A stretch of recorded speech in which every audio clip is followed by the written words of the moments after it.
So there's been some intense activity in terms of the U.S. International Trade Commission study, the General Accountability Office study on behalf of Congress, basically going towards AGOA, the U.S.-Africa trade dynamic.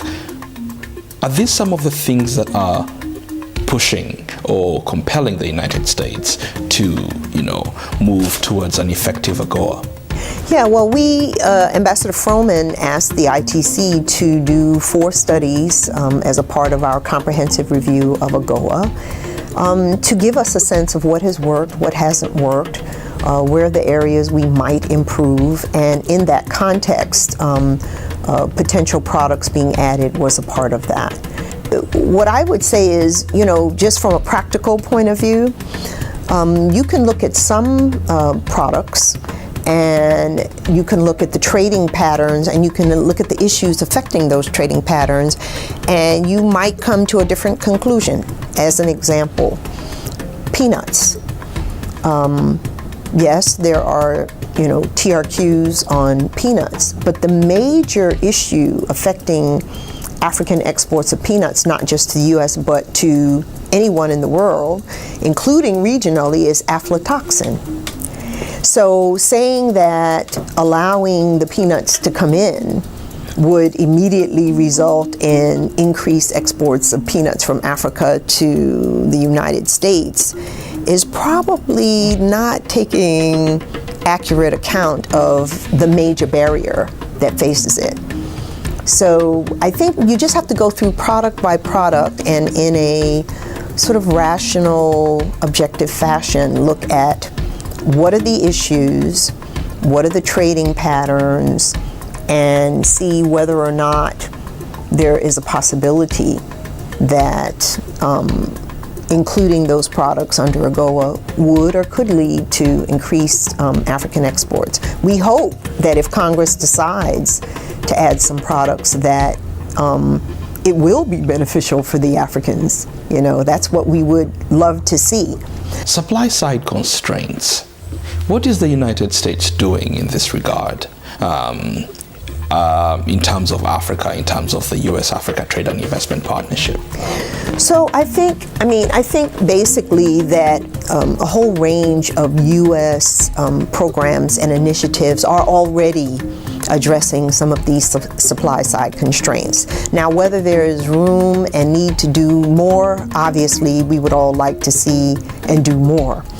But when you look at Power Africa, for example, and a real focus on developing partnerships with the Africans and private sector, and in some cases even other donor partners, to try to increase the supply of electricity, significantly increase the supply of electricity to Africa. It's a core issue. It affects so many different things, not just trade, but you think about children, having light to read their books and study at night. You think about hospitals that need to be able to run effectively. And for me personally, I think about all the AGOA factories that I've been to that all had backup generators, every single one, and that reduced their competitiveness or increase costs, whichever way you want to put it.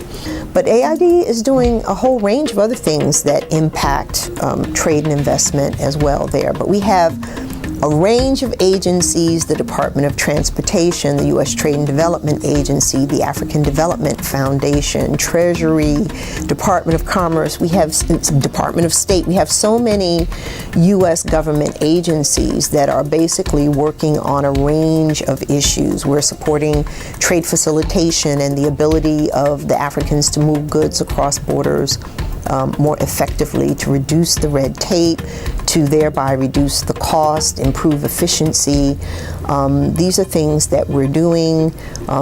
We have a partnership in East Africa with Trademark East Africa, and they're based in Europe, of course, and working with them to improve the functioning of the ports of Dar and Mombasa, to help to put in computers amongst the EAC countries where the customs officials would be able to talk from one computer to the other and improve that kind of efficiency. So we just think we're doing a lot already in this space, and we'd like to do more. I think I should say one last thing. On August 4th, right before the Leaders Summit, the African Leaders Summit, President Obama established a trade and investment capacity building steering group.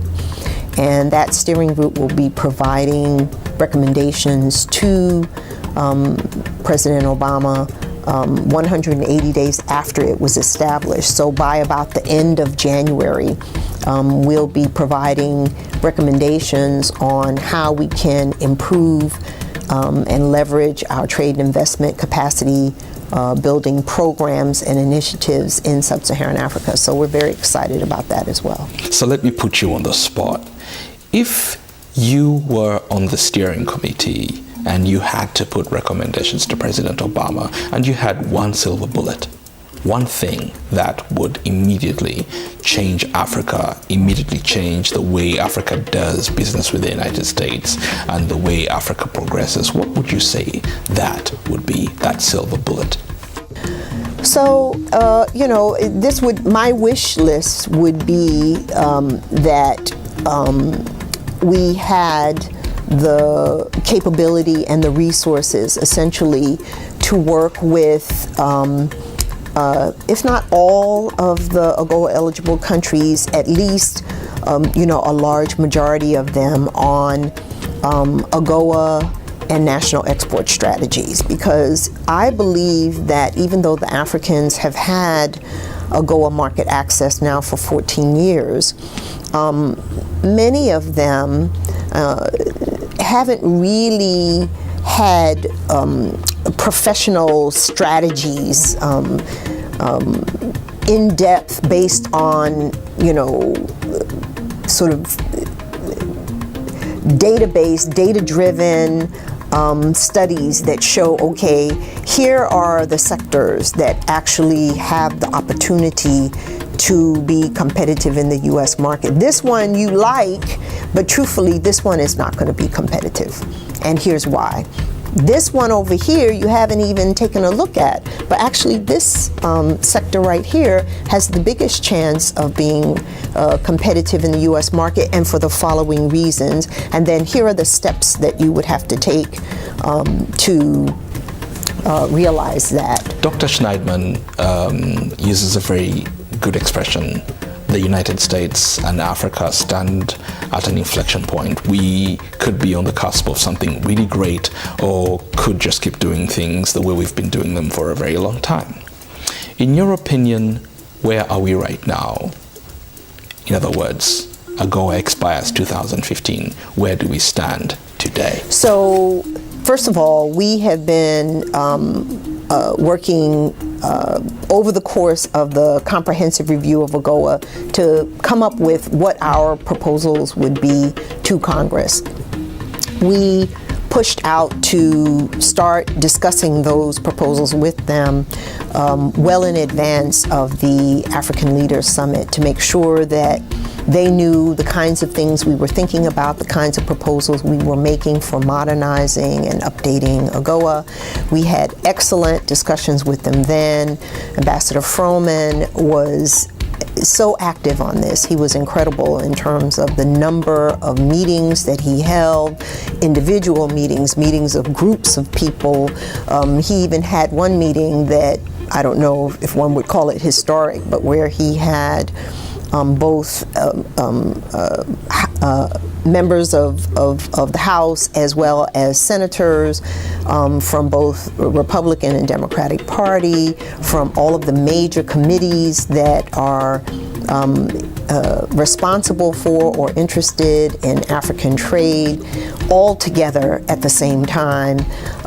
He's met with the Congressional Black Caucus members on AGOA. So there has been a tremendous amount of work with the administration and Congress on AGOA. But even after the Leaders Summit, there has been continual work going back and forth. I can't tell you how many times and how many meetings we've had. We've lost track. So I think the key is to continue that dialogue, both for us in the administration to continue that dialogue, and for the Africans, whether here or, you know, as ministers come through, as heads of state come through, finance ministers, etc., to continue that dialogue. The last thing I'll say, though, is that once AGOA passes, I do hope that maybe we'll take a moment and take a deep breath and go, phew, it's passed. But I think what will be really important is to very quickly, after it's passed, say, okay, it's passed. Now, what do we need to do so that we can realize the full vision of AGOA going forward? And that's something that I think will be the challenge for all of us.